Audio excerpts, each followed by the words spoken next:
You back, Jalil. Yes, sir. Yes, sir. Our boy Richie Rich having problems. Technical difficulties. Need to go have a talk with Mr. Metro. Right. Now, go ahead and get back to what you wanted to do, Jalil. Now, I was going to say, I don't get into politics for real, but for the reality of the citizens of Flint, you got 3 people running for mayor. Right. Uh, irrespective of feelings and emotions, out of the 3, which one do you believe will best serve the best interest for the residents to progress from where they are today to something better tomorrow? That's the question. For me, to be honest with you, I will go with Eric, my guy. I'm not gonna say he not my guy. Eric, my guy. I just think he don't have the. Eric probably would be the best choice, but I personally I would probably most likely I would go with Weaver. I'm not gonna lie to you, because I know Eric could get in there and he would probably be to me he would probably be the best, but Eric is Eric petty like me. It'd be something said. I think you know what I'm saying. Eric is somehow he better on council than he would be in the mayor. Yeah. Now, see, my issue is while the campaigning and the running is going on, we're about to suffer again. Because the smear campaigns already on started. People already being forced to take sides. Friendships finna be broken. Loyalty gonna be crawl. All these things finna jump off all over who you want to put in office to see who gonna help you help the city progress from a place they in now to a better place tomorrow. And I say that's one of the reasons I don't mess with politics, because if you can't put a report card up to how has the city benefited under anybody that's running, under any position they had, and then with that report card, remove emotions, friendship, likes, and all that, and say, okay, your report card averaged to a D minus, yours averaged to a C, yours averaged to a B minus. Right. And if the B minus person is the person everybody's saying don't vote for because they don't like them, it ain't about like, it's about the B minus person got more done that helped progress the community to be better than it was the day they started. Right. And so that's how I think you should look at it if you into politics. I don't think you should look at it, what can they do for me personally? It should be, what can they do to progress the community? Because personally, you may be all right, but overall the community is who's suffering. Personally, you may not live close to where all the donuts and the racing down the street is, but as a community, we suffering from that. You know, it's to me it boiled down to, you know, in all honesty, Mickey, politics, they were born out of the world of Satan. God had nothing to do with politics. Yes. It's the same as God got nothing to do with you hitting the lottery, but people thank Jesus when they hit. And I be tripping. I always laughed about that, how you could do something that is not of God, but give God the glory for it when it happened. Right. I used to see people from the shop say, I hit for 10,000. Thank you, Jesus. Thank you. Jesus didn't help you hit. Right. Satan helped you hit. So politics make strange bedfellows. Most people are liars. They don't have integrity and morals up to the standard that's pleasing to God. They always talk religion and they believe in Christ or they believe in something, but they don't follow and walk in the footsteps of what they say they believe in. That's why they can sell you out at the drop of a hat. They can see you go through suffering, but don't care that you suffering until somebody put it in their face, and then they start their little propaganda campaign to act like they care. If you care all the time. You don't care during voting season. You don't care when ain't nobody looking. You care all the time. And that's how people got to start looking at these people. And then this language holding them accountable. I'm going to tell you why it don't work. But it should be, that they should be held accountable, but this is why it don't work. Accountability require unity. Do you know that? Can't no 2 or 3 people want to hold an elected official accountable for something they did wrong and they're going to be held accountable. Ain't enough people. Right. It ain't going to get done. That's why they don't get held accountable, because if Mickey and Rich and a few of the people around us want to hold them accountable, you got twice as many that don't. And so we suffer. So now we have to change accountability to where we don't have to depend on those people who won't step up to hold them accountable. We got to put it in the category to where if one person says something, they have the leverage to force that person to do what they're supposed to do that's right. Otherwise, holding elected officials accountable is just as good as always talking in the name of Jesus. Well, I want to do this and I want to change my community in the name of Jesus. Okay, all you're doing is saying something. Right. You mention his name, that don't mean it's going to get done. You got to walk the walk he walked while you talking the talk he talked. Otherwise, saying his name ain't going to do nothing. Right. All that's some hocus pocus spookism stuff. And that's why we continue to suffer in our neighborhood, because we love to preach religion, but we don't love to work the religion we preaching.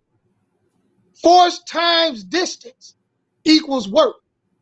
Force is the motion being pushed against or pulled towards that which you should be doing, and the distance is the striving you make in that pushing or pulling forward, and it creates what is called work. That's a mathematical equation. Math is either right or wrong. It ain't no such thing as 2 + 2 is 5. It's 4. It ain't 3.999 or 4.111 is 4. It's either right or it's wrong.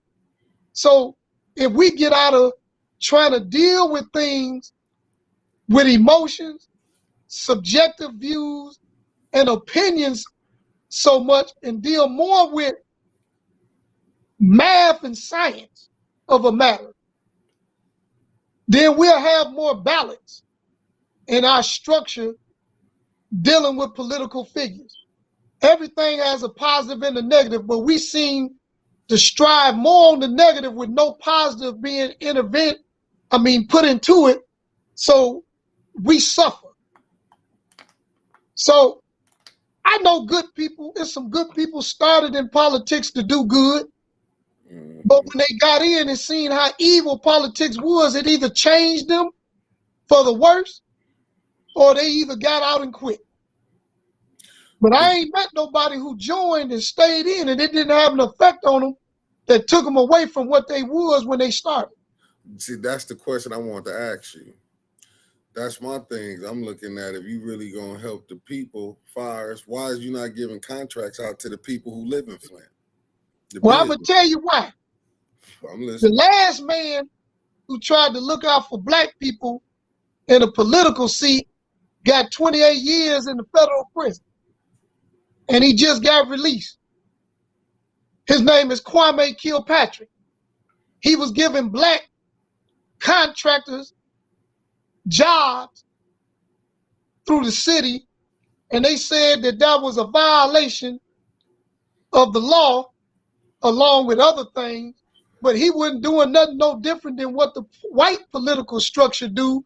They made sure Uncle Bob and Cousin Tom get some of that money coming in to the city. He was doing it. But they made an example out of him, so won't nobody else that's black try to do it again. So they scared people. They not gonna give you a contract when they figure if they give it to you, they're gonna get scrutinized. And the scrutiny jeopardizes their political aspirations. And their political aspirations overshadow the benefit of the community progress. That's cold-blooded.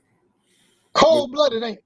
Cold-blooded. Now, Jalil, you know that the Buick has been sold. There has been no conversation on what the people who bought that. I need to let the people know your view about that too. Now, and then after, hold on, wait a minute, Jalil, and then after that, I don't know if you're aware of this, but there has been a lot of billion-dollar plants being built in cities to me that don't need it, like Lansing and Livonia, that's already striving that the city like Flint need bad, because when it comes to a lot of our jobs, people got to catch a bus to and from there. Ain't no real good jobs in there. And then, you know, we talk about Lear. They're tapping out at $15 an hour. We've been talking about what's going on in GM, and they're tapping out at like $17 an hour. The good old days to where you could get a job in Flint and buy a house and buy a car. It seems like it's gone. I mean, the prices the prices has risen, and our wages they rise, but they really don't rise when you. And I think about it, gas is over $5 right now. It's over $4. I'm thinking I'm still in California. I'm so sorry, but it's over $4, approaching $5. Am I got to be correct on that? Got to be approaching $5. So, you know, we living in hard times, and I've been priding myself on. That's the reason why I kind of moved the way I moved, because I don't judge people while they're in office, because like Jalil said, it's favors that they gotta return because of who helped them get elected. It's favors that they gotta do in order to stay in line. But I'm one of them guys that I'm willing to be that one that vote, because you gotta, cause what people gotta realize is, and like that 9-0 vote to get that hotel 50-year tax abate, that should have at least been a 8-1.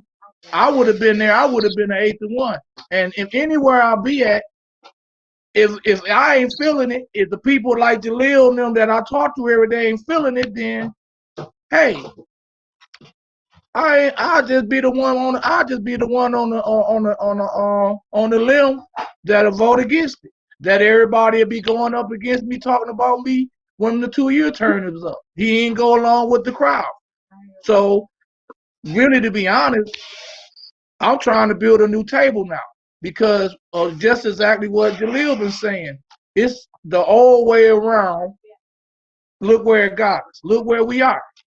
Look where our way of transparency has gotten. Look what we even call transparent. We want to hold this person accountable to be transparent, and we want to act like this person don't have to be transparent, or we want to let this person slide a little bit, and we want to just jump on this person every time he make a move.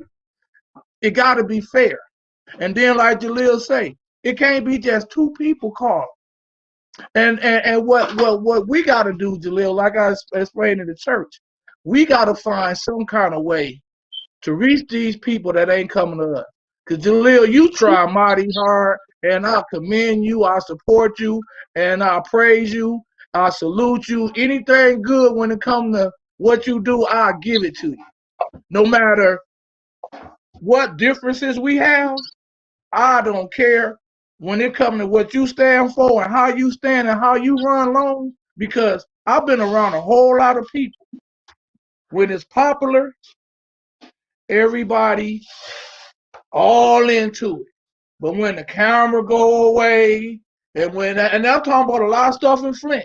But let me tell y'all something. When it comes to this violence in Flint, let me tell y'all one person with one group, because I can't not mention what you do without giving Brother D a shout too. I can't do it. Because Brother D, y'all holding conversations that we can't talk about right now.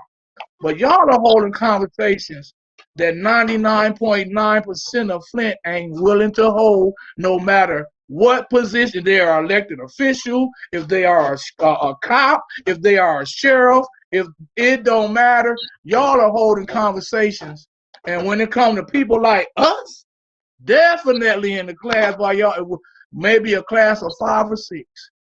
So here go the elephant in the room. Our people are suffering from a culture of violence that's produced through music, social media, and other platforms. And none of our, I ain't gonna say none, most of our so-called leaders in politics, religion, and whatever are not calling out those of our people who spew this filth,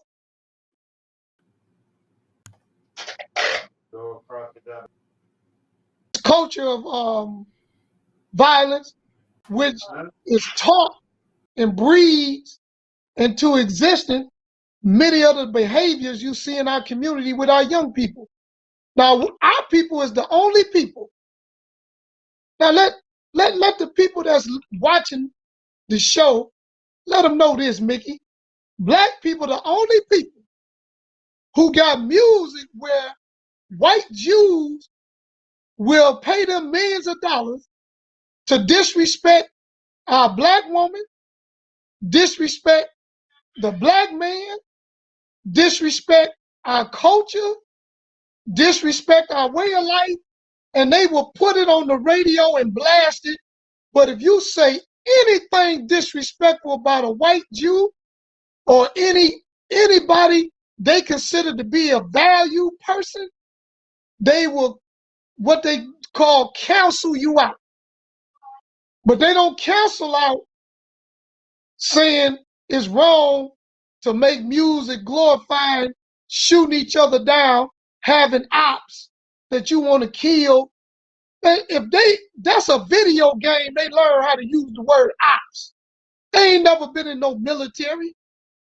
So they don't even know what a real op is. A real op ain't the brother or sister that live in your hood because they make a comment on Facebook or they make a comment on Instagram and you don't like it, so you want to get in the car and go shoot them. A real op is the one who created a condition, who got you in the hood, that's trying to get you to fight to get out the hood because you don't understand the long arm that's working behind closed doors to keep us oppressed. That's your real op. So you want some names on it? Ridgeway White is an op. Phil Schultz is an op. But you got a bunch of Negroes who bow to them because they got the money and they got the means to help them come up. So they gonna fight against us who say they ops, and then they gonna try to take up for them more than they take up for their own kind. They like the slave master's slave who say when the slave master hurt, he say, "We hurt, master. We hurt." Slave master stump his toe. We stumped our toe. Slave master say, "I'm tired." We tired. That's how they act. But I'm saying the Bible preaches for the Christian world that we war not against flesh and blood, but against principalities and spiritual wickedness in high places. So if you scared to call out the big guns because they got the dollars and the platform and the unity to use their dollars wickedly to cause your life to get upset, then you don't really believe in Christ. You perpetrating the fraud. How can we reverse this? How can we because we got to do it. How can we reverse this trend? Because you can see the trend. All you gotta do is jump in your car and ride around Flint for 20 minutes, and you can go from beautiful to bad, or you can go from I don't want to live here to hey, these are nice houses. And if you notice, everything nice is generating towards downtown in that Kettering area, and everything that you don't want to be a part of is basically where I'm at.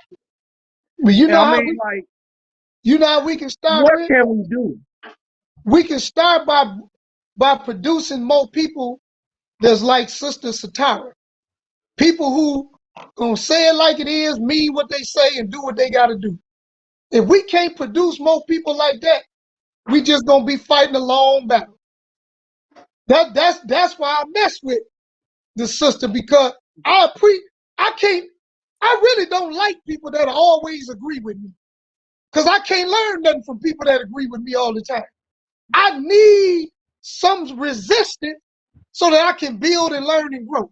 But we got people who would just go along to get along with people just so they can feel like they part of a crew or a clique or a circle. So we need to be unified with more people that'll say what need to be said, do what need to be done, and keep it 100 all the time. That's Not how granted we out, start. not jobbed out, not all, not. It's so many different ways that forms because of people don't want to do what's best for the citizens, because doing what's best for the citizens, they don't want to sacrifice. They don't want to sacrifice. It's all about if you really love your city, if you really want your city to improve, the quality of life in the city of Flint to improve, you got to be willing to sacrifice. You got to be willing to tell your friend that ain't right that you ain't right. You can't just keep. And a real friend will tell a friend, "Hey, cuz that ain't cool," and And that's what we need more. you know what else And we need. you know what else bothers me, Rick?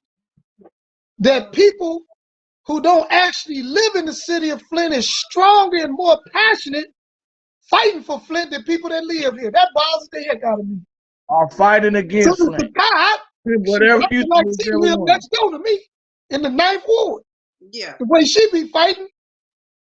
And I'm like, well, hell, she ain't even got to fight. That's why I know it's genuine, because she really don't have to do nothing. Absolutely. She can just deal with where she at and be like, I'm good. You know, hey, that ain't my problem. I'm good. But she be fighting harder than people that stay. Man, I know And I people in be Detroit tripping, but that I be fight like, hard. hey. And then you have people got nerve to complain and say, you don't live here. What is you doing? Right. Like she said, what you doing? And then I wanted to get this off too, real quick, because Vicky told me to get it off. Get it off your chest. When Brother Hubert talked about Pastor Aldridge, Tucker, McCree, and all them, I don't want it to be misconstrued. I honor, respect, and give them the fist up for what they put on the floor. But what I'm saying is we worse off than we was when they did that. Because, like the sister said, didn't nobody have enough thought to pull people in to pass on to the next generation to keep it going. So it just failed. And we had to start all over from scratch again. So I honor them, but I can't put them in the boat and say they was the catch-all, the end-all. They missed a portion of the fight that I thought was missed in Tulsa, Oklahoma. When I studied Black Wall Street, this is what I learned. We did everything right but one thing. That's what we didn't do in Tulsa, Oklahoma. We didn't create an army to protect us. We had businesses. We had schools, businesses, churches. We had everything for ourselves. But guess what every independent nation has?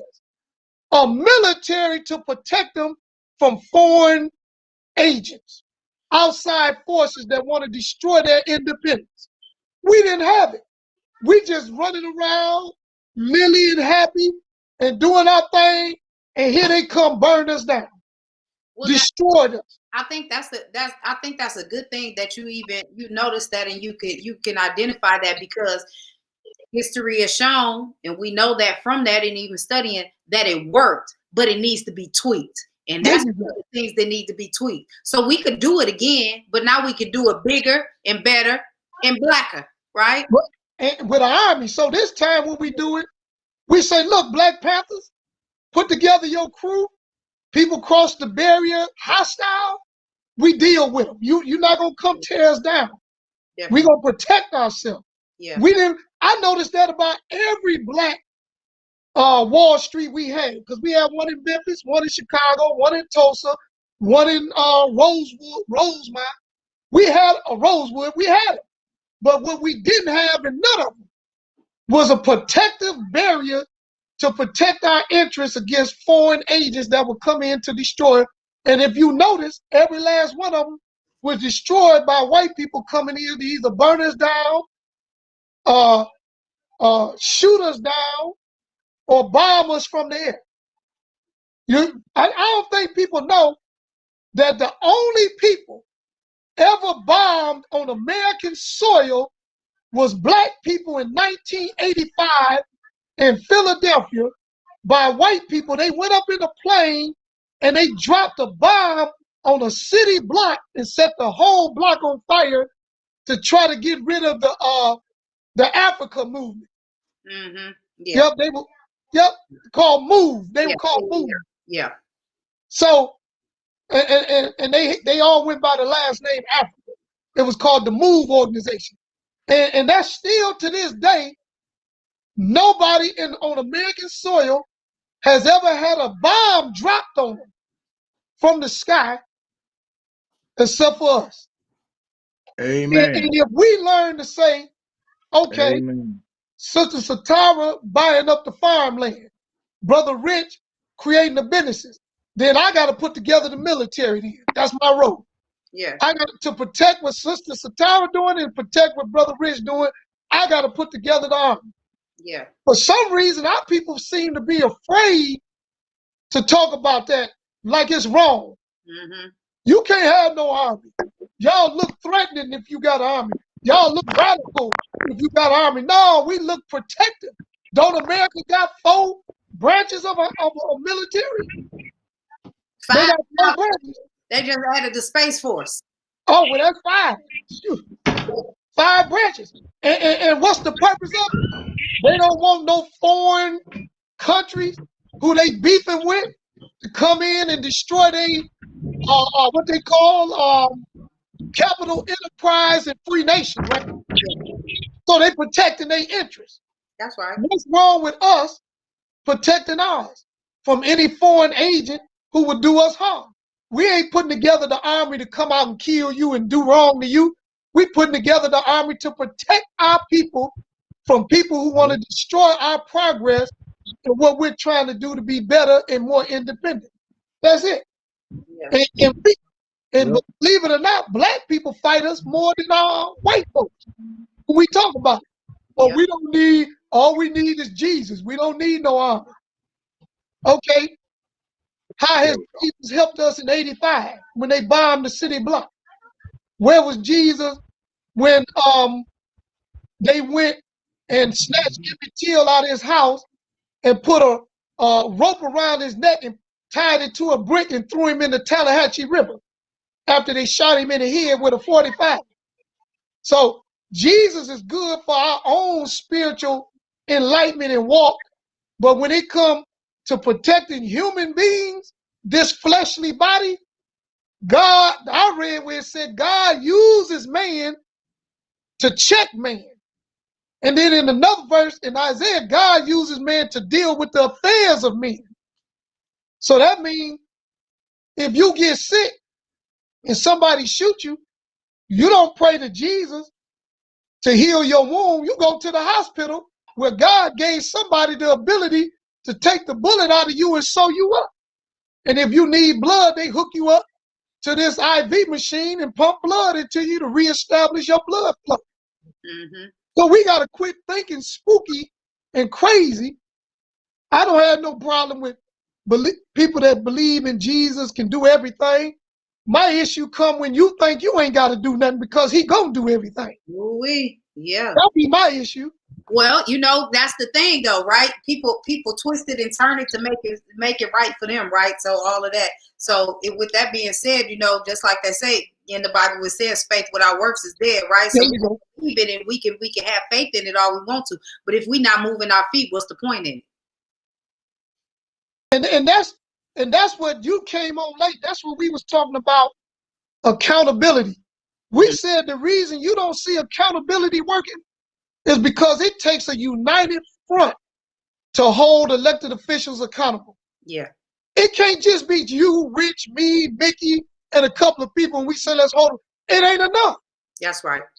It actually takes the majority of the people who put the person in office to want to hold them accountable. That's very true. So if 2,000 people put somebody in office, you at least need 1,500 of them to hold them accountable. And you know what's so crazy? Like you said, I didn't put nobody there because I can't vote for them. Right. I ain't put nobody there, but I'm trying to hold them accountable and get them up out of there. But I ain't put them there. But we need to. We all need to come together, like you said, as a united front. And I think that's the thing that we need to be doing. We need to keep talking about it. We need to keep speaking out about it. We need to keep telling folks and getting them out and doing that. Just like your town hall today. I thought that was really great. But the only problem is it was only like 6 of us in there, right? Yeah. When it need to be 666 or 6,066. Right. Everybody who got a complaint and a problem. However, we got to start somewhere, right? And I'm glad that we even started it, and just like I said, I was proud of him, or Pastor Devontae Powell, for even saying, on Saturdays we open it up, so that people can come in, even if there's nobody there. So I appreciate that. And I appreciate them even starting it, because if you don't start somewhere, you can't get nowhere. Right. Now we got somebody named Dan Bryson or Brisson. He's saying he was a weatherman during the 70s, and he allied and financed the Black Panther Party. He said not all whites are devils. I don't know who said it. I don't know on this show. I ain't heard nobody say that, but never. He said tell the whole story about Philly. The same thing that happened to the white branch Davidians. They were not only bombed but burnt alive. Now I know about David Koresh and the Branch Davidian in 1993. I know about the whole story. The difference in that was that he was killed to cover up the CIA secret sleeper cell where they was doing these experiments, hypnotizing people to go out and do hits and do things in society. Okay. Yeah, so that ain't the same. I got you. Yeah, I remember that. That's not the same as what they did to the MOVE organization. Mm-hmm. The MOVE organization was similar to a Black Panther organization. And just like J. Edgar Hoover did to all Black organizations, he targeted that one with a COINTELPRO agenda to destroy them, because according to COINTELPRO files that people can go read for themselves, J. Edgar Hoover was looking for the Black Messiah. And he wanted to destroy and kill the Black Messiah before he had a chance to rise and make a change for Black people in America. So any organization that was making motion and seemed like they were moving the people ahead and gaining traction, they sent in agents and they sent in people to destroy them. Yeah. So and the mayor of Philly was the one gave the okay to bomb the MOVE organization. Now ain't that something? Right. That's local. Now the Branch Davidian was burned down by the FBI and the CIA. You can't put them in the same boat. David Koresh was one of them. He broke ranks and started doing his own thing, so they had to take him out before people found out what was going on. Now, how can you now that goes back to the voting. when we know all this what you just broke down, right? How can you trust government? What You you can't just trust said. you can't trust nobody but God. But what you can do is you can do a report card on the government. Yeah. And you put down a list of what you require that you're gonna get them a grade in. And Uh-huh. if they grade come back E or F, then you say, okay, you through with me. We need to move on and get somebody else. But if it come back A, B, C plus, then you figure out ways to keep it in the A's and make it better. Yeah. Because you can't change people and make them be something they don't want to be. But you can make people treat you like a human being. Like I said today, you can't take hate and racism out of people. They have to take it out of themselves.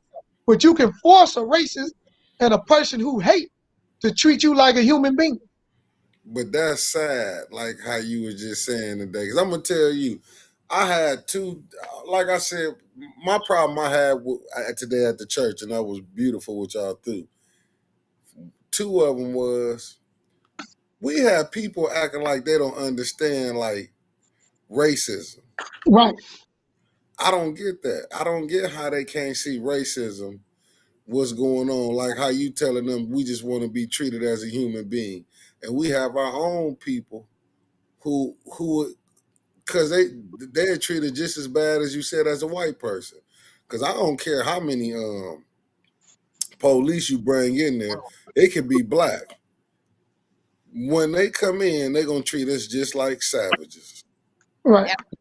So And for the record, Mickey, I want to straighten out whoever this is getting on talking about not all white. Whenever we speak, we never speak in the totality of all people. Because the Honorable Elijah Muhammad said poor white people suffer the same as black, brown, and red people. That's right. Poor white people. Now listen at the term. Poor white people. That means my east side poor white folks in the same boat I am as a black man. So they not in the conversation of these people in power that's white, that's doing wrong. When we speak, we speaking of those in high places with the ability to have a means to cause your life not to be the way it should be according to God and how he gave every human being a right to live on this earth free, justified, and equal with all other people, and the ability for equity to be shared equally. That's right. Well, I just wanna I wanna go with on that and say that I don't call all white people devils. I don't call all black people bad. I don't call all white people bad. But I will call white, black, brown, bright blue with pink polka dots, whatever you are. I will call it out if it's wrong, and that's basic in its own fact. And if you're not doing your job that you were elected to do, I'm going to call it out. And I will name drop. I don't have a problem with that.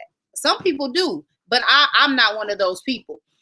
I am never going to say that all white people are bad or anything like that, because that's not a fact. That's not true. And if it's something that I don't know about, they can all tell you. I don't speak on something that I don't know about. I'm not about to do that, but I will call it out. And I know that some people don't like that, and it's a problem for people, but I will. I don't have a problem with doing that. And I think that we should do that, and we should do that more, because when we don't do that, sometimes people feel like, and we kind of make it vague and we don't call them out, people feel like it's not them or it doesn't relate to me because we're not calling you out. And I don't have a problem with doing that, to make sure that you know that I am talking directly about you and to you.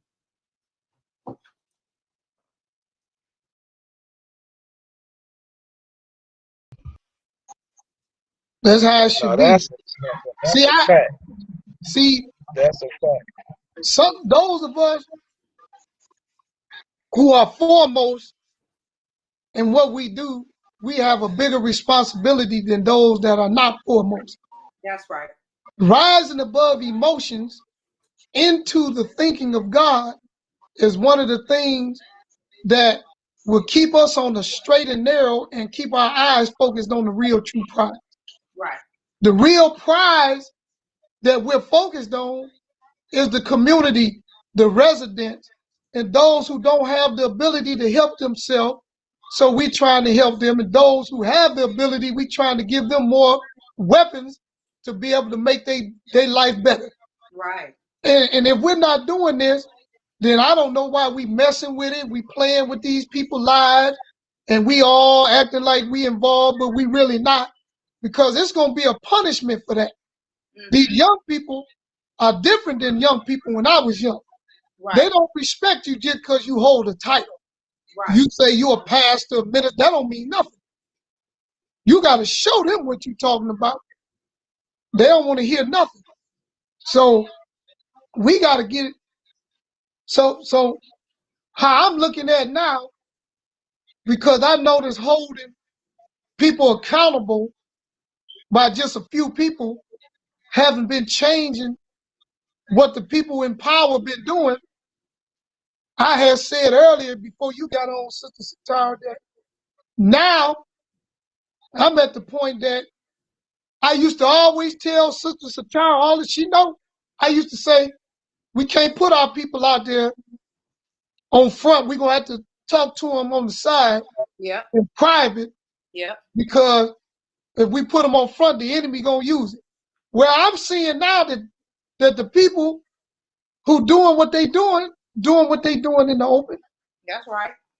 They're not doing it behind closed doors. So the Quran say, we correct you only in the strict of a privacy if what you've done haven't became public. But if what you do became public, then we got to start checking you in the public. Yeah. We can't let it go no more. We can't let it go.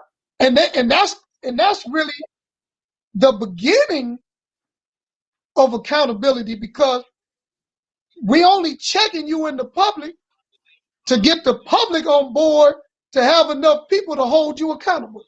That's right. That's how we got to do it. Yeah. Y'all know Jalil used to get at me. He would call me. He'd be like, Satara, don't do that. You ain't supposed to do that. Don't you do that. And I'd be like, man, Jalil, you better go, man. I'm calling them out. They doing it out here. I'm calling them out here. And I used to tell them, don't do it. But now I sat back and reviewed it. I thought long and hard on it. And it's just the way we do it is the only thing. We got to do it in a way that is, it maintains the integrity and the respect of us without turning people off thinking that we just attacking them. Right. So we don't have to call them out their name and call them handkerchief heads and all that. We can just put out what they doing that they not should. I mean, what they not doing that they should be doing. Right. And show that what they're doing disregards the public and the public's agenda, and we leave it there. Because how we lose people is when we expose them, we start calling them names. Right. And the reason why I say we can put them out, but we can't be disrespectful with it, because you got to think about it. These people still got families. Yeah. They got children, grandchildren, some of them. And do you know, it didn't hit me how much, if you talked about a politician real bad and you seen their family like their children, how it would affect, this is a true story. I'm going to be quick. So I was talking about Neely real bad one time on some show. And I went downtown to a basketball tournament. And Mayor Neely's daughter was playing basketball. And she came over to the corner and I spoke to her.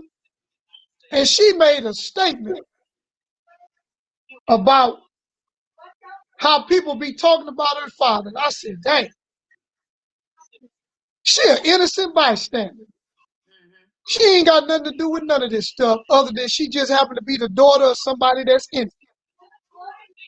And so when she said what she said, that's when I started saying, well, we got to walk a careful line on how we expose them, because I don't want to turn the children away from being part of the progress that we trying to make, because the children didn't choose to be in politics. Their parents did. Right. And they just have to go for the ride. Yeah. Well, I got one pushback on you, Jalil, What's that? with that. With Neely, I understand it. But when they was doing it to Weaver, they didn't think about her kids. Look, I'm with you No, 100%. I'm just That saying. was only, look, you can call Winters and she'll tell you I got mad about. I said, you don't never put a politician's spouse or children into the mix when you going after them, especially if they ain't involved in Right. politics. They just happen to be members of a politician, Right. family member. I don't think that's right. I remember when they did it. Yeah, that was my only question. And it was wrong.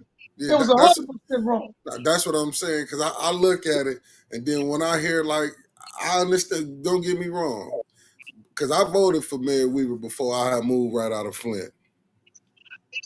I'm not going to lie to you. Before I moved, I voted, but Mayor Neely happened to win. But my thing was, I seen the dirtiness, but I'm like, with him, I'm like this. If it's good, when you was giving it, it wasn't no problem then. Don't go when it's your turn. Because like I was always told, the worm would turn. I get you. Here's the delicate point of that. Right. Sister Tara said Friday night, what's popping? Right. Somebody got to be the bigger person at some point, Right. and say, Absolutely. let's stop all this madness, because guess what? When you're trying to squash the beef between two young people, that all 8 people in their crew keep shooting at each other, and when you talking to them, each one says, well, I was finna let it go, but he shot at my homeboy. Right. Well, I was about to let it go, and he shot at me, so I had to go shoot back. Somebody got to stop. Somebody got to stop. I understand ego and pride don't want you to be the first one to stop. But sometimes being the bigger person requires taking one for the team. If you stop and they keep going, then I can't say nothing about you starting back up. You tried, and it didn't work. They didn't honor it. But I can admit that sometimes folks poke the bear, right? And we trying to stop, and some folks poke the bear, and then so when you get picked back up, then they be trying to play victim. You can't do that. I don't like that. I don't like that either. But I agree with what Sister Satara said there yesterday. I said that there is maturity of an adult. Being able to say, okay, you did me wrong first, then I did you wrong. So now, is you going to do me wrong back again? Or is you going to say, okay, look, we finna stop right here. Let's sit down. Look, I was wrong. I shouldn't have did A, B, and C. I was out of bounds. All I can do, I can't take back what I did. But I can ask you, would you forgive me? Would you accept my apology? And I'm going to strive not to ever do that to you again. And I'm going to strive to be a better person from this day forward. And that's all I can do. That's all I can do. I agree with you. But somebody got to be the one to do it. If Neely won't do it, if Mayor Weaver do it, guess what happens? If she be the one to do it, she going to be the one to win the people. Right. And that's just plain and simple. Somebody got to do it. Everybody can't be vindictive and keep saying, they did this to me, so I'm going to do this to you. Right. Her people did this to me, so I'm going to do this to her people. And it can't keep going back and forth. It got to stop somewhere. And for me, the first person who stop and step up and be the big person, that's the person going to get my eye for the first consideration of a vote. Absolutely. I would love for them, you know what, Jalil? I would love for them all to do that and let the people truly decide based on their works and what they've been doing and what they go, their platform and their works of what they have been doing. I wish that they would stop with the smear campaigns. Just go on it on facts and exactly what they're gonna do and what they have done with the facts, not the made up and what you thought happened and what you think it happened, and let the people truly decide. Right. I agree with that. Because I'm like this. You remove politics.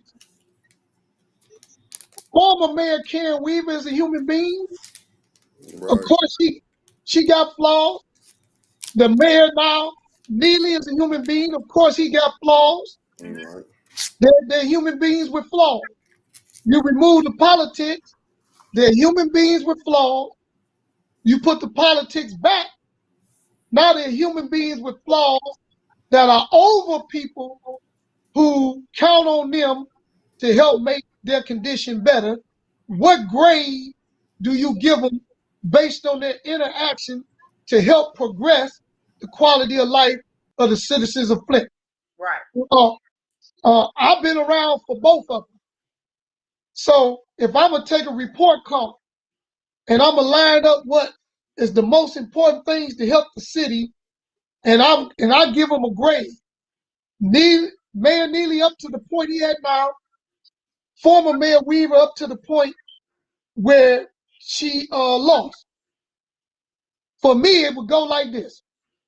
When Weaver was running for re-election, don't you know, I didn't really pick nobody or endorse nobody or say I was with nobody, but I personally felt that Mayor Weaver should have a chance to finish what she started because a lot of her time as mayor was under emergency management. Yeah. Yeah. So I felt she should have a full term to see what she could do if she had a full term. Yeah. To hold that post. I'm keeping it real. I told the mayor that when he asked me back when he won. I told him I voted for Weaver because I felt she needed a chance to finish what she started.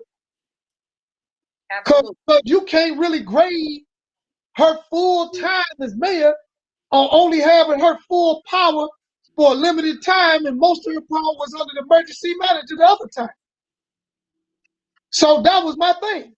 Now I take that and I take Mayor Neely and I say, look, rather than both people who support either one come up with dirt and talk about this person went to court because they had a 513 fund stealing money. This person always lying and telling people he gonna do something he never do. Instead of doing all that, whether it have any facts in it or not, instead of doing all that, how about the people on their team say, Mayor Weaver did A, B, and C. And from doing A, B, and C, you can go look and see where this helped over 100 families get affordable homes. This helped over 1,000 residents pay off their water bill. This helped blah, blah, blah. And then the same with Mayor Neely and his team. Show how it helped. And then let us decide which one is going to be best for us to continue that type of helping more. Yeah. Because you turn people off with the smear stuff. I don't listen to it because can't nobody make me hate Weaver and can't nobody make me hate Neely because they hate them and they got problems with them. They can't make me hate them. That's right. No, because they human beings with flaws like the people that hate them. And I look at it on a higher level. If I'm going to hate you because you did something to me that was wrong, then how much more should God hate me for always doing wrong every day in his eyesight? That's how I look at it. You know, everybody don't have to look at it like me, but I look at it. That's why I give everybody a shot. I don't try to condemn people and throw them to the wolves when they do something wrong. I try to give everybody a shot because I want a shot from the big fella. No, I agree. I agree with you with that. I just like I know politics is a nasty game. It's just I get caught up in when our people try to say this. You got to be like this. To me, they haven't watched this. To me, they haven't watched politics because if you see how they doing in Congress, Don't you know they called Ted Cruz a straight up liar?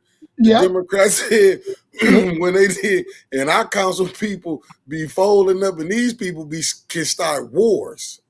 Yeah. Right. Get ready to make the government was Cruz brought the government right to the brink of default. Yeah. You know what I'm saying? He brought them to the point of default, and then went on national TV and lied. Correct. That's all I'm saying. It's like how do they? I get it when they saying we should vote locally. Or if you got a question you want to answer, brother, go right ahead. Don't let me stop. Now Dan Brisson, he said the Branch Davidian were a religious cult. I didn't say they weren't. I said that the founder of the religious cult, David Koresh, was a sleeper agent of the CIA involved in the experiment of hypnosis. You can look it up, read it, research it till the cows come home. I'm telling you, I'm a reader. I'm like Sister Satara. If I don't know, I ain't speaking on it. So if I spoke on it, that means I read it, researched it, looked it up. I looked at both sides of the fence to determine who telling the truth, because there was different stories out about it. But then I read the book called The Branch Davidian, the David Koresh Cult, by a former CIA agent, and he broke out how it's a sleeper agent of people who are involved in this hypnosis program where the CIA can use keywords or sounds to wake them up. And when they wake up, they go to work carrying out a mission that was placed in them in order to affect something in the American society. So basically, or somewhere around the world. That's just a fact. So that's now, basically like I didn't put it out there. I just read it and learned it. No, I was gonna say that. Basically, that's like the Manchurian Candidate or Jason Bourne. Right. How they had them sleeper cells. I just read it. So if they lying, don't put it on me. I can't go by nothing but what the information is that's out there. So yeah, it was a religious cult started by him, but they didn't kill a religious cult because they didn't like the religion. They killed them because David Koresh, they wanted to get one man and they sacrificed the whole cult to kill one man. That's cold blood. They don't play. And they was white people, because he trying to say they was white people because the government killed. Yeah, the government wanted to kill him, but to kill him they had to kill all of them too. If they could have got him without getting all of them, they would have spared him. Put him in a mental hospital somewhere. I got a question. It's a question for you in the comments. It says, do you feel that Mayor Neely has had full power of being in office under 2 years of COVID-19? Now that's a good question. I like that question. He's had full power as the mayor, but not full power to execute the post because of COVID. That's different than emergency manager. Yeah. Under emergency manager, the mayor was just a title and couldn't do nothing. Right. Under COVID, Mayor Neely could do something. It just was restricted based on whatever government laws were established to that he had to enforce and follow in order to keep us in line with whatever the government said. So shelter in place, he had to enforce. So he set a curfew for 9 o'clock for us, stuff like that. But that's a good question. I feel, yeah, he had power. He had full power, but he didn't have full ability to execute it, versus former Mayor Weaver didn't have no power when the emergency manager was in charge. All she was a figurehead with a title, but can make no decisions at all. he could at least make decisions under COVID. Right. Yeah, you're right about that. He could have made decisions. I just feel like this, and not. I feel like this with the mayor. When you see man Jalil, and it's so, and I feel like when we be going down into that council, it's like we pleading with people who are already riding through Flint. I shouldn't have to tell you the streets is bad in Flint, but the money steady going downtown, or you fixing Miller Road, but ain't fixing streets on the north side. I agree. I'm still trying to figure that one out. Yeah, but I don't think that we should have to do that too. And and especially being that they like to have things down and bursting and all of that. You got to come through all of that to see that. Even if you from Davidson and Grand Blanc or whatever, and you ain't coming straight down Saginaw Street, but you coming on the highway, when you get off, you got to go through all of that to see that. Right. You should not have to. It's crazy that you got to tell the council to be going down there. Them council people see it. But I get it take a strong person that's gonna do some diverting, because he just said, you see how they like Kwame Kilpatrick up. Yeah. That's right. So it's gonna take. I don't know if none of them want to do time downtown. Child, they don't want to do time downtown. They don't even want to do the job for real. So downtown ain't even a question. If you can't even do the job in the seat you sitting in, we can't even talk about wanting to do the time downtown. They don't want to make no noise, period. Now that's crazy to me. Now the sister said Neely has a 3-year term, not a 4-year term. That changed. However, how many years was Weaver under full authority of the mayor after the emergency manager of those 4 years? It was less than 3. And remember, she was in court. Less than 2. She might have got 18 months to close to 2 years under full authority of her power. Yeah. Did she really get that? Wasn't nobody here? Remember, her pay didn't go up until to her last year, but she was fighting recalls. Oh, yep, that happened, which was an interference. Yeah, that happened. I mean, it's a tough call. If you into politics, it's a tough call, because in one respect, some people may feel like, look, let her back in to see what she could do with full power for a full term.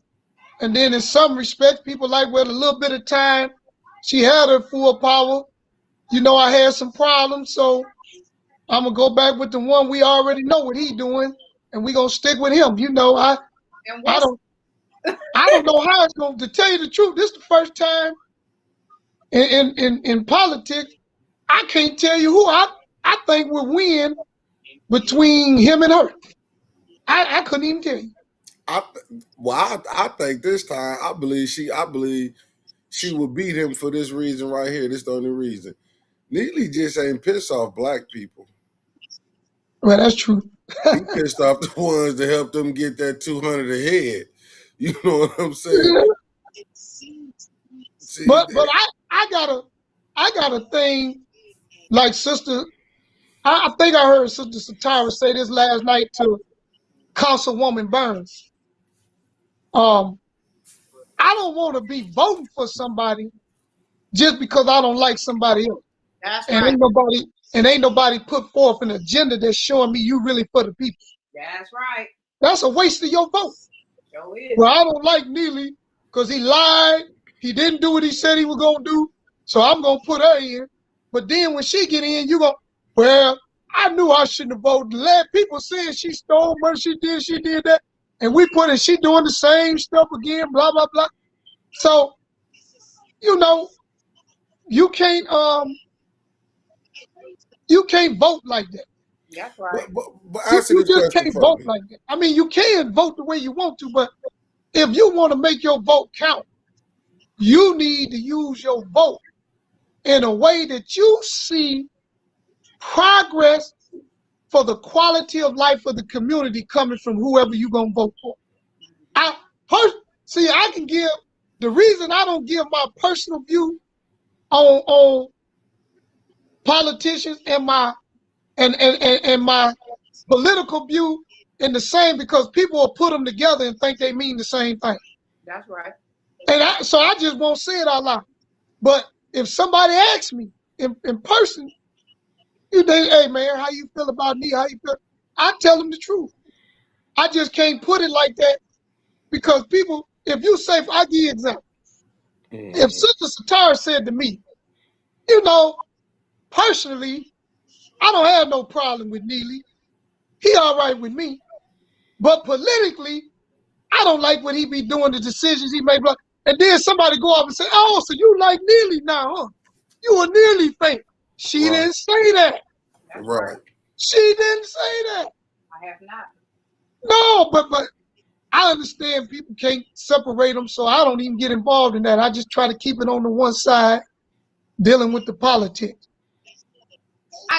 Can I? So there's a comment in here that I would like to talk. Hi, Anaya. First of all, so she said, I was trying to avoid it. No, I don't want to avoid it. I want to Go talk. ahead. He said, I'm very troubled with the fact that Burns and Woodson were gung-ho against Weaver and were presenting receipts and documents that they said were authentic. And now they have completely made a turnaround as though this is a revenge tactic that they are using against Mayor Neely. And that's a big problem for me. Okay, so I totally understand that, Anaya. Totally get it. And, you know, I thought about that too. And I kind of had an issue with it. However, then I thought about this, that people are people. Humans are humans, and and some of them are more emotional than others, and they go off emotion. And so when they have those things and they decide that they don't like a person and it's emotional and it ends up being personal for some odd reason, they do things like that, right? But what I do know is that, here's the thing. If this is authentic, if Tanya Burns is being authentic and her apologies towards Dr. Karen Weaver, and she is truly doing this because she has had a change of heart because she knows that that was wrong and it was wrong of her to do that, then I'm all for it. However, if in fact this is not that and she's doing it for some type of tactic, like my big mama said, what don't come out in the wash should come out in the rinse, and that will definitely come out. So, There you go. yes, I do understand that, and I understand the trouble that you're having with it. However, you have always, since I've been seeing you come on here, seem like you are a very open-minded and a very smart lady, and I know that you think for yourself. So, with that being said, if it were me, I can't vote one way or the other. So, but if it were me, and I had to be in that position to vote for one of them, I would take all of that out and solely look on the things that Dr. Karen Weaver did and the things that she said and how those things that she said turned into action. And the same with Mayor Sheldon Neely. I would look at the things he said and those things that he turned into action and make my judgment there, not based on that. However, it does look a little weird when people are going so hard against somebody and then all of a sudden they turn back to the other way because they look like turncoats. But people are, but we have to allow people to understand you have to allow people to understand their mistakes, and then, you know, that they did make a mistake and make amends with it, right? And again, if it's for the right reasons, truly for the right reasons, then that will show. And if it's not, oh baby, that's coming out. Just like the lies, the supposed lies about her came back and it was not fact. So that stuff will show up. That's where I sit with it anyway. So again, if Tanya Burns is doing this for the wrong reason, I pity the fool that's doing that because it's gonna come out. But then at the end of the day, we don't have to stand in that judgment. They do. We got to do things the right way for the right reasons. And so I think that that's where we are at with moving Flint forward. I don't think that we should just be. I personally don't. So I'm not holding that personally against them. Just like I know that some people have an issue with Winters Hall as well for the same reasons, and they seen her post and saying that she was apologetic and she was with Karen and everything, Dr. Karen Williams, excuse me. But I think that we should allow people to make amends. And that I think that sometimes we're a little too hard on people and we don't allow them to make amends and say, hey, my bad. That was a mistake. Now, Right. again, if they're not doing it for the right reasons, that's going to come back out and then you will see that. But if it's truly authentic, then I think we should allow them to do that and be that. Now, I like the way you explained that because you made me change how I was going to explain what she stated. I agree with this here. Sister Winters, for over a year and a half, she'll tell you, I've been telling her she needed to atone with Dr. Ken Weaver because of how she used social media to attack her. Mm-hmm. Now she'll tell you, I've been saying it for over a year and a half. Had nothing to do with politics. Had nothing. Winters didn't do what she did for politics or to change support or none of that. She did it because from being pushed and told to atone, and then her pastor did a sermon about being on the right ship. She said she felt it was time for her to apologize for what she did. And it had nothing to do with politics. Now, the two that you mentioned in here, I don't know about Councilwoman Burns or Arthur Wilson's jumping from one side to the other. In the beginning, when I first jumped, I talked to him. I had a big problem with it because I was like, man, man, can't nobody trust you. You was over here, now you over here. And when he explained to me why he was over here versus being over there, it boiled down to what everybody keeps saying is that he made a promise, he lied, he didn't keep it. So the lie caused them to be dissatisfied. And so now they going to the other side. I mean, that's what I got from it. It is troubling, but politics is troubling. Mm-hmm. And you're dealing with politics. And if you're looking for purification in politics, you'll never find it. You're going to be disappointed and troubled all your life. Yes, sir. The best you can hope for out of politics is that a person in it is really sincere about trying to help the people. Yeah. And you can't even let their personal life get involved in their fight to help the people. So to give you an example, if the mayor was going through a domestic problem, but his job is to help move Flint forward, we can't start talking about his domestic problem and make that a reason for why we're attacking him if he continued to do his job and Flint is actually moving forward. You see what I'm saying? Yeah. Some people can't do that. They can't separate the job from the person. That's true. They put them all together and make it all one thing. No, because I cannot like you, but respect the office that you hold. Yeah. And as long as you in that office, I'm going to respect the office, which gives you respect in return. Yeah. But I could have a problem with you and don't even care for you. Yeah. People seem to have a problem separating the two, is what I find in Flint politics.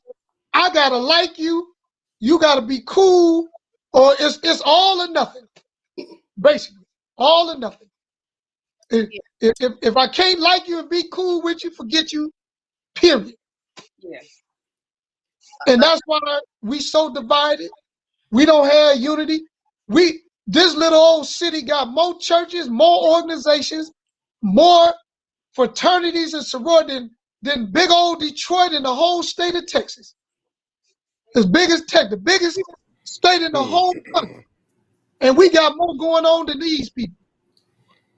You right. Oh, okay. Well, Yep. you want me to read this last question, or you want it, Shatara? Because I didn't want to read it. No, I'm gonna go with it. Go with it. Yeah. Now you know me, Mick. I'm open to whatever. I mean, now this for Jalil. This is his day. Yeah. What is that?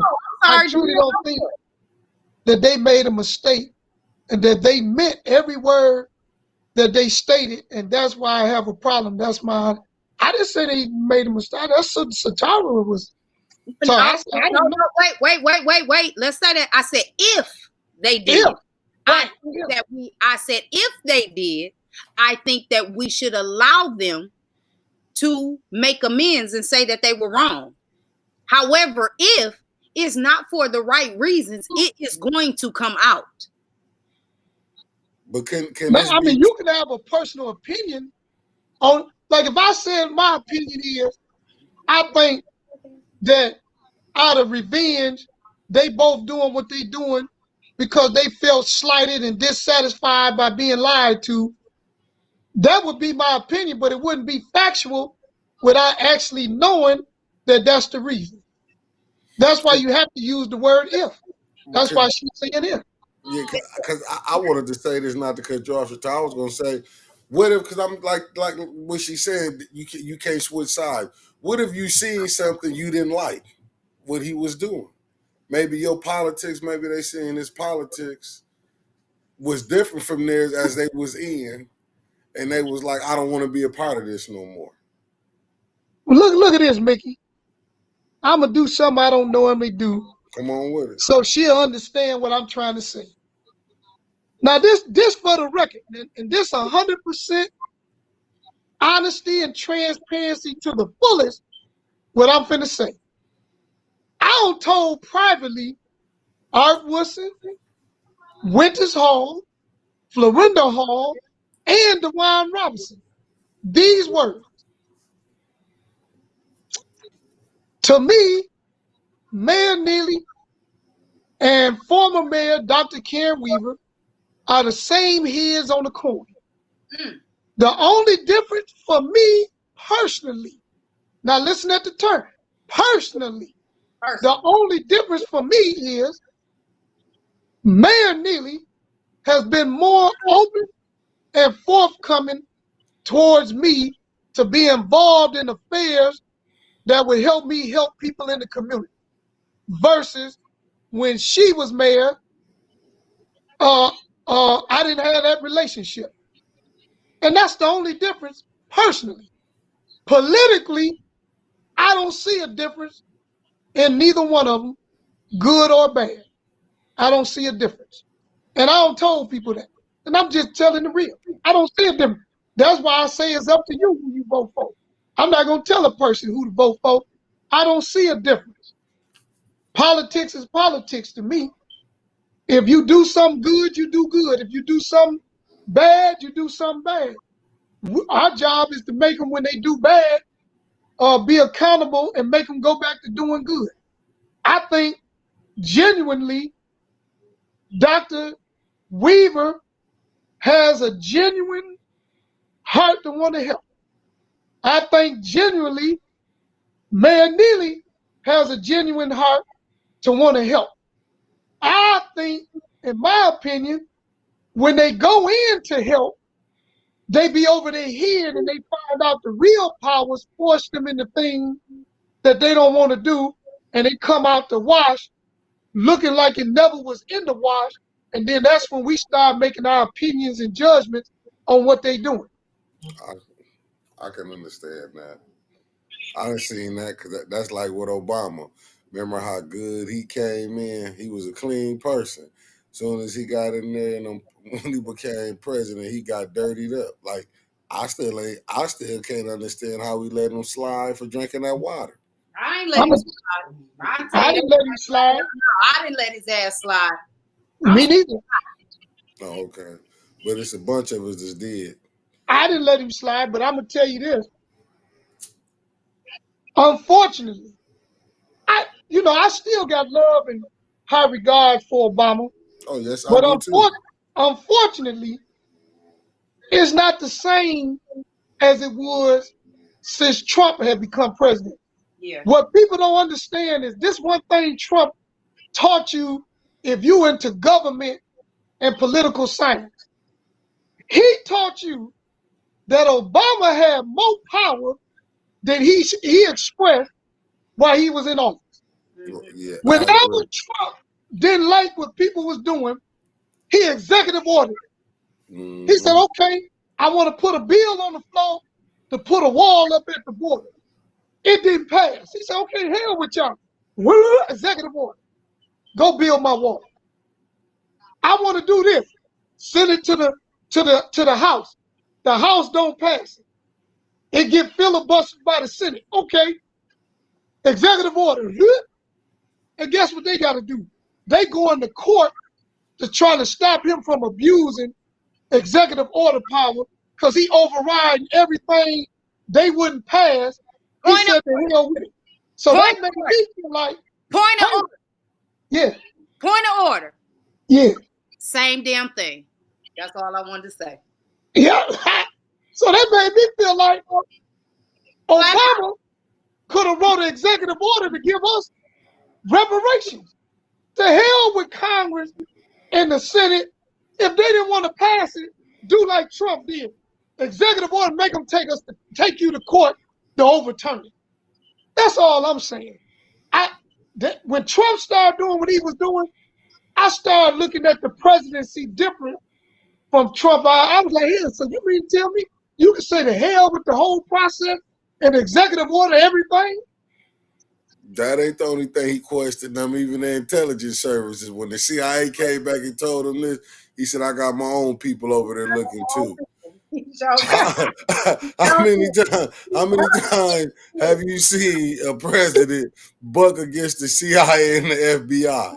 He said, I don't need you. I got my own folks. I got my own folks.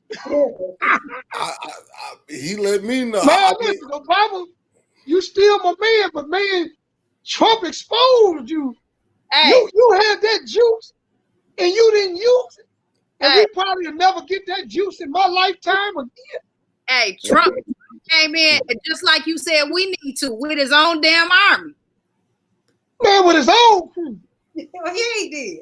Obama could have told, especially in Obama's last term where he couldn't run no more. He turned it out. I would have Satara sent me a letter. Hey, I want us to own the block that I live on. Executive order this to Satara. Listen, when I tell you I would have showed my ass that last time, Jalil, everything would have paid. Everything a black person would have came to me for out of executive order. Executive order. Nah, but this go back to this. Now, this is a question for y'all. Why Obama didn't let Kwame Kilpatrick out, but you let Trump do it? Man, that bothered me too. That's another one. That's another That's strike. another one. That's another strike. You didn't bring it. Now look. Now you're gonna make me expose. I'm trying to be good to Obama. Not only did he not let Kwame out, but he let out a transgender in the military that was locked up in order to make it look like he was fair and equal to the LGBTQ community. Yeah. So you're gonna be fair to them before you fair to black people? I guarantee you, the LGBTQ ain't been suffering as long as black people been suffering in America. Have you forgot have y'all forgot Helena Keegan, the Supreme Court Justice? You forgot he put her on the court. You didn't think of a black woman. You let Biden come on and put a black woman on the Supreme Court. Man, don't get me started on Biden. Biden ain't nothing but show and tell. I know, but I'm just saying, Obama. That's a dog and pony show if I ever seen one. Yeah, but that's all he's doing. You got some Negroes happy. Yeah.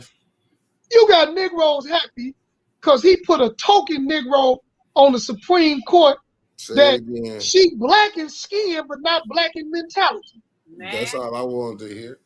I don't know why people think it's, oh, praise the Lord, we got God is good. The white man gave us a Supreme Court justice, black woman. She black in skin color. She ain't black in her mind.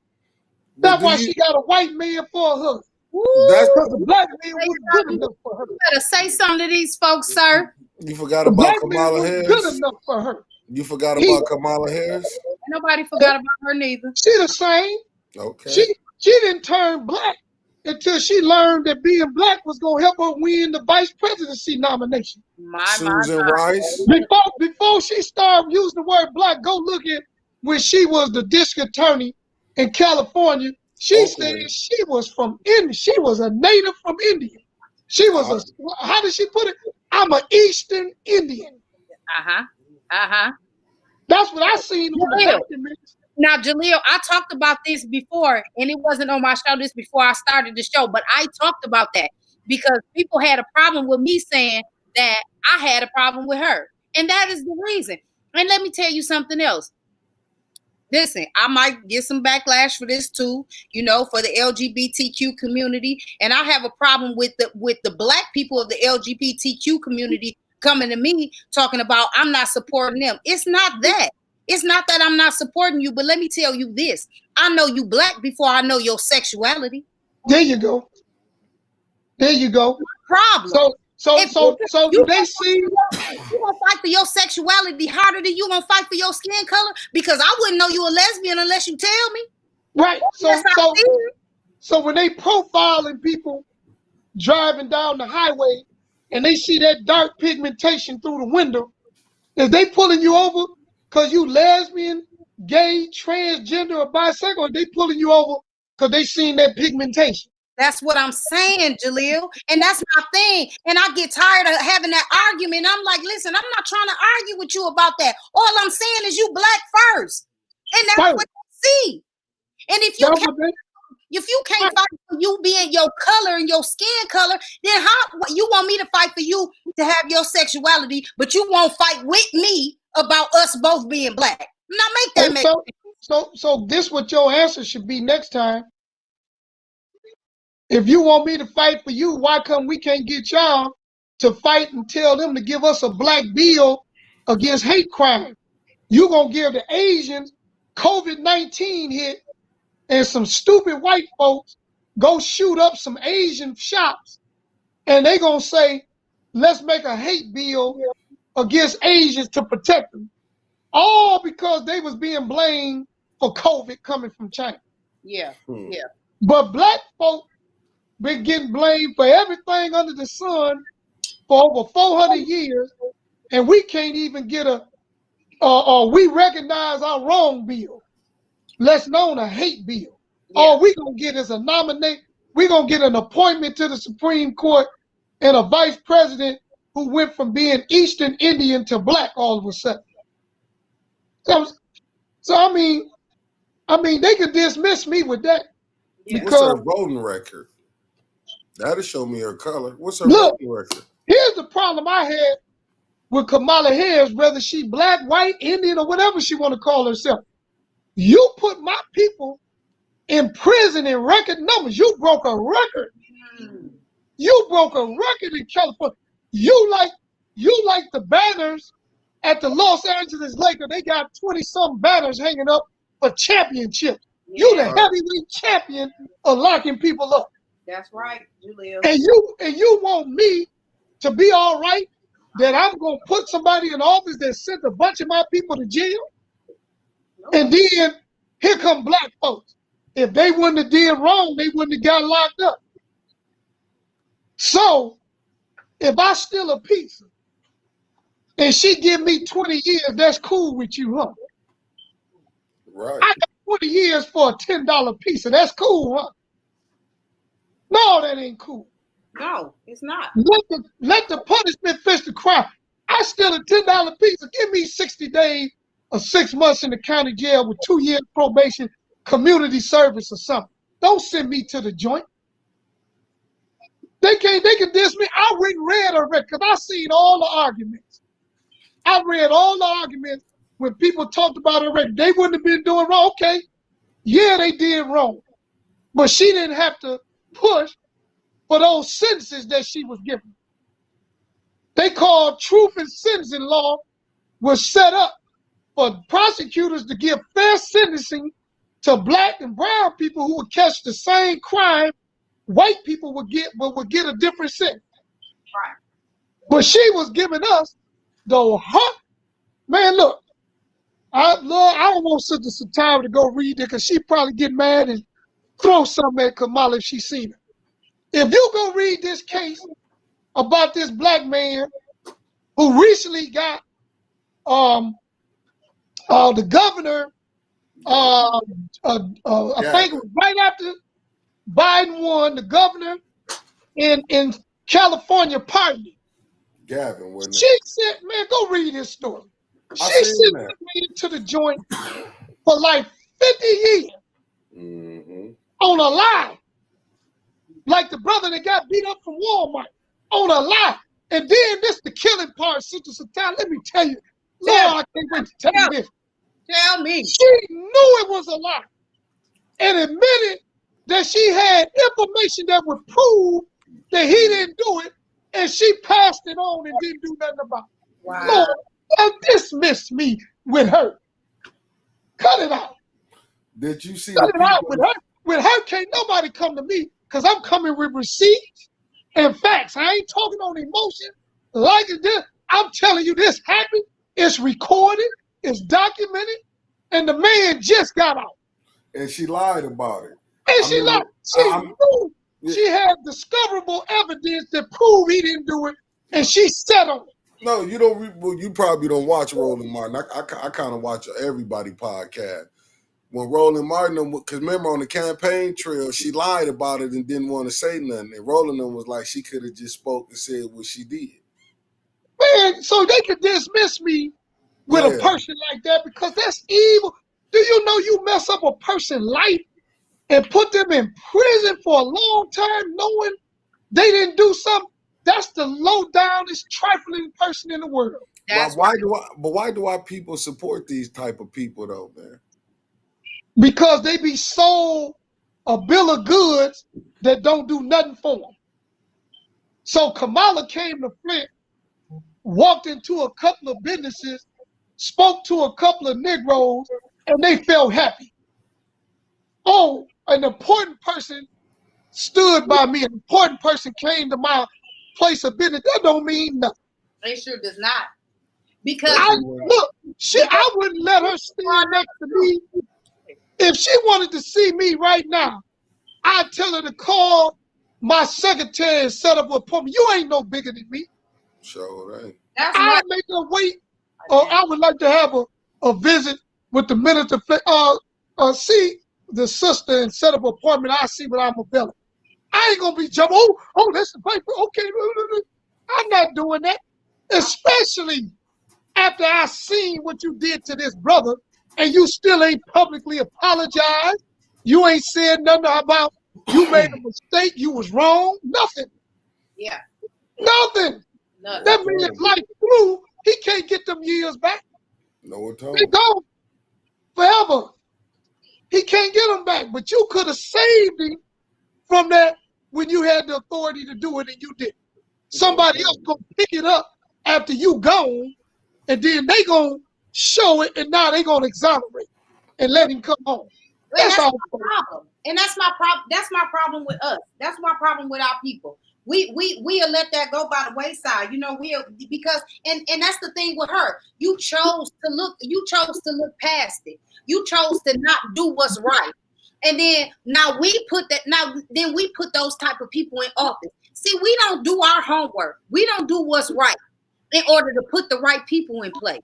That's right. We do it, we just do this little stuff and then we get mad. But see, the problem is if she was still in that position and she was still giving out them football numbers, y'all be looking crazy. But y'all got to still they'll be looking crazy talking about somebody need to put together something and go down there. Stop she locking people up longer than she know they gonna live. Absolutely. But the problem is that we didn't do our due diligence in finding that out before then and hold her accountable. Well, look, Sister Satara, I'm not gonna say that. Do you know when she came to Flint, people knew about that, but every time People tried to bring it up. The good old boy Negro gatekeepers start fighting against them, talking about we hating on a sister because we don't want a black woman at all. They start making it a racial thing and all that. And now we hating on women thing and all that. So people just went to bagging off, saying forget it. Yep. But people was bringing it up. But why we backing up? I didn't back up. No, I know I you didn't back up, but I'm just saying the people that were saying it, they backed up. absolutely. But to see, that's my problem. Why you gonna be a coward now? Listen, we got to start standing on that stuff. We got to start standing on it and be bold enough to stand on it and not make nobody back us up. Right, just like Gretchen, old Governor Gretchen Whitmer come to town. Lord. They have a invitation only brunch or whatever, and they lifting this woman up after she lied to our face Yeah. about going after Snyder and his boys. Yep. She lied to our face, her and Dana Nessa. Yep. Don't you know they couldn't get my vote if they gave me $1 million? I'd take the $1 million and still wouldn't vote for them and then use the money to fight against them. Yep. Man, look, we just I don't know what to call the people who would just go along to get along with people that lie to them. Yep. She lied. Ain't no excuse. The best she could do when she come to Flint is say, I want to apologize to the residents for not keeping my word. I let y'all down. I had an intention on going after them, but when I got in, I learned it was bigger and harder than I thought it would be to get them, and I apologize. I shouldn't have made a promise I knew I didn't have the ability to keep. Could y'all forgive me? Blah, blah. Shit, they won't even do that. They just come and find a group of good old boy Negroes that's going to hold their little skirts up for them while they walking on water and then tell people a bunch of lies again to try to set up voting for them the next term. Yeah. But I'll tell you what, I vote for a Republican before I vote for Gretchen Whitmer again. And I wouldn't care who the Republican. It could be a Trump Republican. I'd be like Maurice Davis. They'll be talking about me. And I said, you voted Republican. He a racist. Okay, what is Gretchen? What's the difference? Tell me the difference. Tell me the difference in a liar who in office and a racist who in office. What's the difference? Neither one of them gonna do nothing for us. Yeah. She lied her butt off. Yeah. The only word she kept is I'm gonna fix the damn roads, and she doing a terrible job at that. Yeah. That's the only thing she kept. Now that's the question I got for you. Like you just said, when they came down here, I feel like no black shit. Really, I ain't gonna say black shit. No city people from Flint should have showed up. Right. Should have been a boycott. Right. Against her. Absolutely. Because you ain't gonna pimp the city's votes and don't give us nothing. And then when we say, give us what you say you're gonna give us, you detract and go to something else. You don't even answer the question. Then you got Negroes blocking you, talking about, don't ask the governor that, leave the governor out of this, don't do this to the governor. She did it. They scared. Yeah, so I know, like Sister Satara say, call it what it is. A liar is a liar. That's If right. you're going to call Neely a liar when he lied, call Whipper a liar when she lied. That's right. If you're going to call Weaver a liar when she lied, call Dana Nessa a liar when she lied. Don't pick and choose who you going to call a liar when they lie. Oh, you messing up there. Now it's all right, long as we calling each other out. Now when you go to calling them out, Man, it's like Rodney Porter said today, and some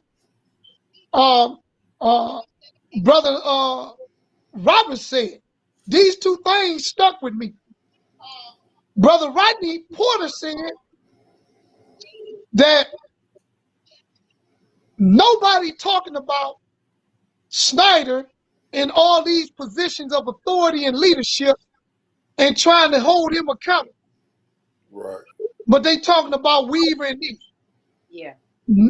Nobody talking about George Zimmerman and the officer that killed Mike Brown, who got millions of dollars. He don't even need to work no more because white folks sent him over $1 million when he got fired.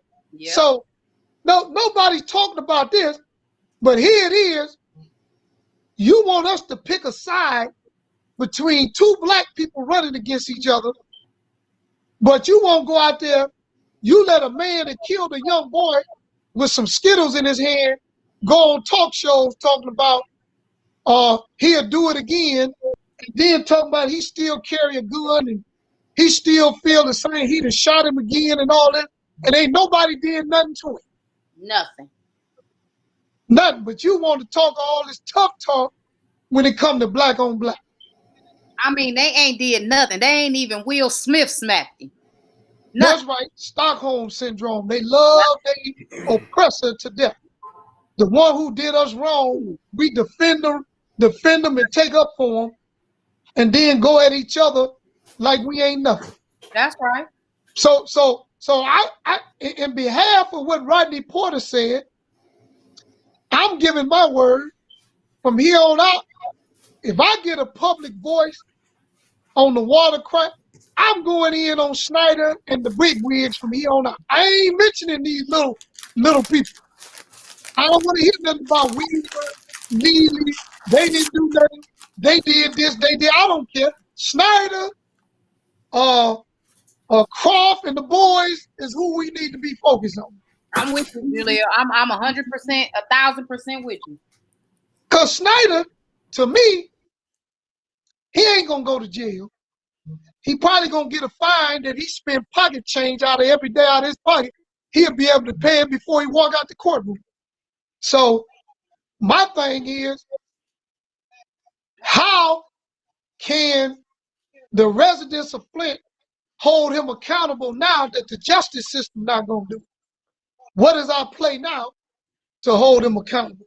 And I say everybody who had the opportunity to hold him accountable that dropped the ball, we go at them first.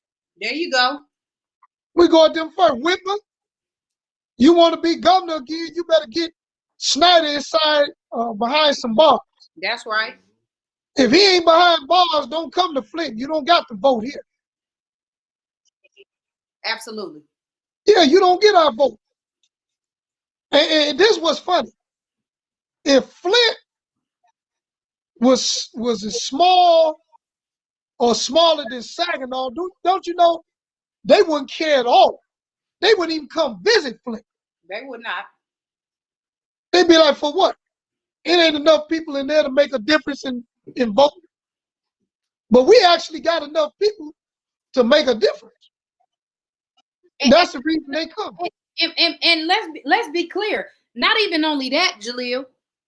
Not even only that, but they know that the water crisis is still going on. So they still want to capitalize there too. Let's be clear about that.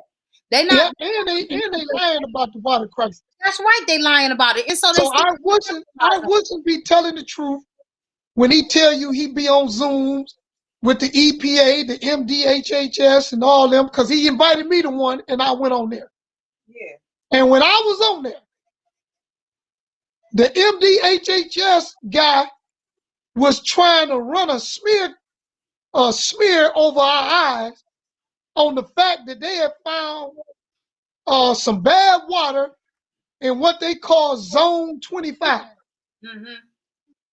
which is a certain part of Flint. And people was asking, did you inform the residents that the test you took was bad so that they can be on the lookout for their water? He started talking with all this old back and forth. He got into an argument with, I think either Claire McClinton or somebody. And I just said the bottom line is this. Should no political figure in behalf of the residents of Flint tell Flint residents the water is better? They shouldn't even tell them it's getting better because it's a lie. Right. Because you flush a little bit more chlorine in the water and you changed a few pipes, don't make the water better. That's right.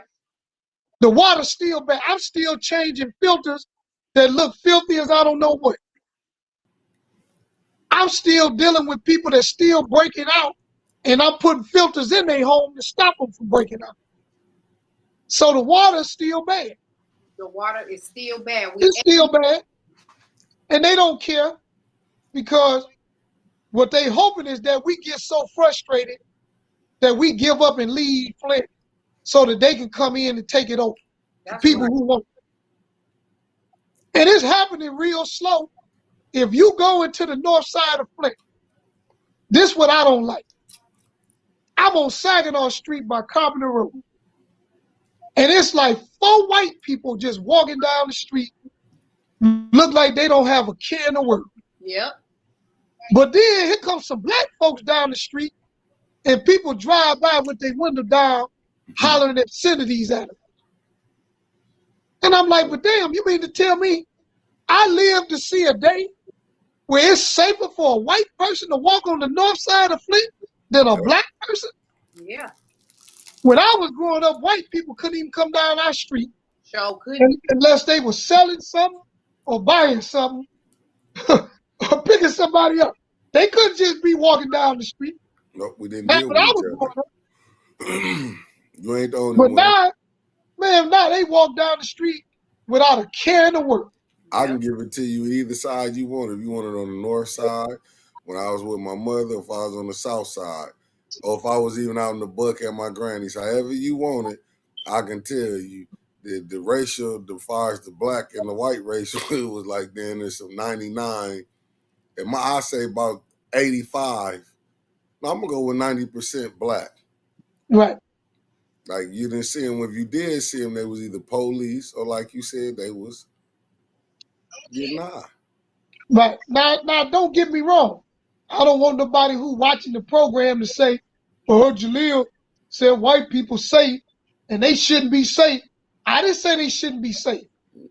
All people should be safe and be allowed to walk down the street without being harassed or tortured or treated inhumane. I'm saying in the majority black city, white people more safe than black people. That's what I'm saying. I get what you're saying. That don't make no sense to me. We hate ourselves that much that we give them a pass and torture one another. Right. Hey, brothers That's all I'm saying. Brothers and sisters, I know this. We're going to have to continue this one, man. But I got to get ready. We've been going. I appreciate the get it off your chest segments. It's good to release this garbage so now you can start your week over fresh with a brand new bunch of garbage that you're going to have to get off at the end of the week, too. There you go. But we're going to check in. And don't throw it away. I'm going to check in with you Monday, man. It ain't going to be enough garbage on built up on Monday. I see you. We'll get with you. We'll get with you. We know what? We'll pull you in Sunday, man. That should be enough. Yeah, by then it's enough garbage. Because I want y'all to keep your eyes on what's going to happen with Hurley. Because I want y'all to see what everybody else been seeing, how it's going to be our own black people and black organizations going to fight us to try to keep us from making Hurley do right by his workers. And when you see it, I know y'all will call it out. And you know I will. If I call, look at this. Look at how sad this is, Sister Satara. If I call it out, oh, that's one of them old angry Muslims that don't like white people in power. That's why he's saying they do. So it's hard for me to call, but when y'all call them out, they won't be able to make that claim. They sure won't. So I want y'all to see it because I ain't going to let up. But you finna see, you think it's going to be the white folks you're going to have to fight. Wait till you see. But You know we know it's us. Oh my goodness, you're going to be like, Lord have mercy, the NAACP fighting y'all? Yeah, they fight. I will just report back with us, brother. And I got your peace. I gotta go drop my daughter off. All right. Peace Have out. a good Yeah. Peace. Yeah.